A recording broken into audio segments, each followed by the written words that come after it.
Lime eye.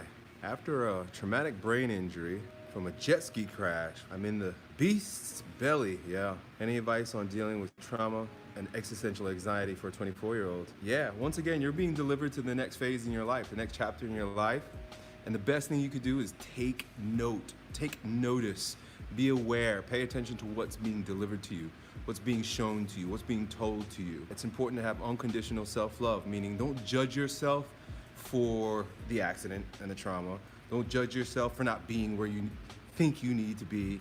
Don't judge yourself based on comparison to other people.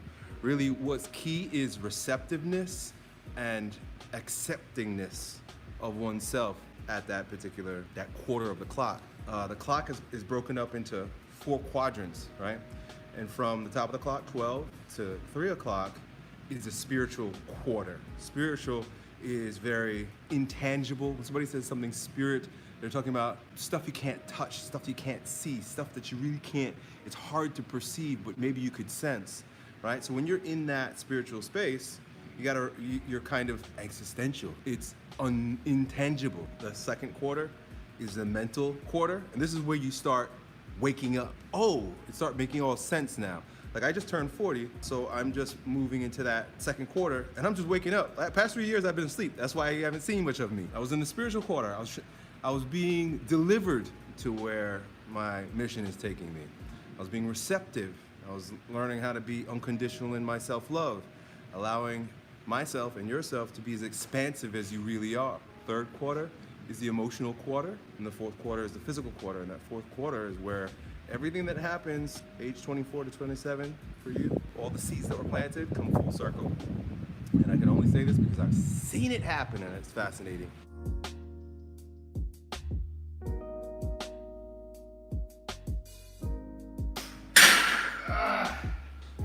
Is there something you do mentally keep you going, or are you afraid? No, that's what I do mentally, is that I'm not afraid, that I'm courageous. And that's probably why I injure myself so often. Because even when I was a kid, it was this way. I don't think about getting hurt. I usually don't think before I act. I don't think before I speak a lot of times. That's why you guys hear me say some weird stuff. So that is the mental strategy. That is what I do to keep me going. And it's not even a doing, it's a non-doing. I don't think about fearful things. Like I said, it's a blessing and a curse because it gets me into trouble a lot. And do a lot of things that if I were to stop and be a little bit more cautious and pragmatic and practical and prudent, the bad things wouldn't happen, but that's not my nature. My nature is to act and then think. Speak and then think. So do with that what you will. There's a gift there, but there's also some pain. You gotta deal with that as well.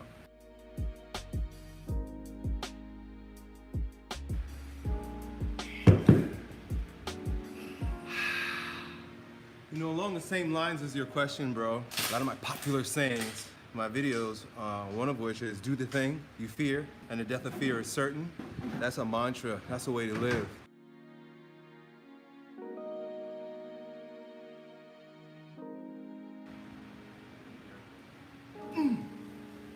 Now Wiki wants to know if I'm thinking about getting more tattoos.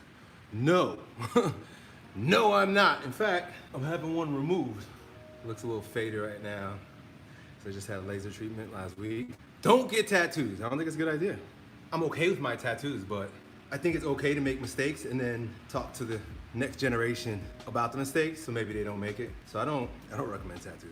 There was a time when tattoos were like unique, but now every pussy, punk, and soft pod playboy has freaking tattoos. It doesn't mean anything.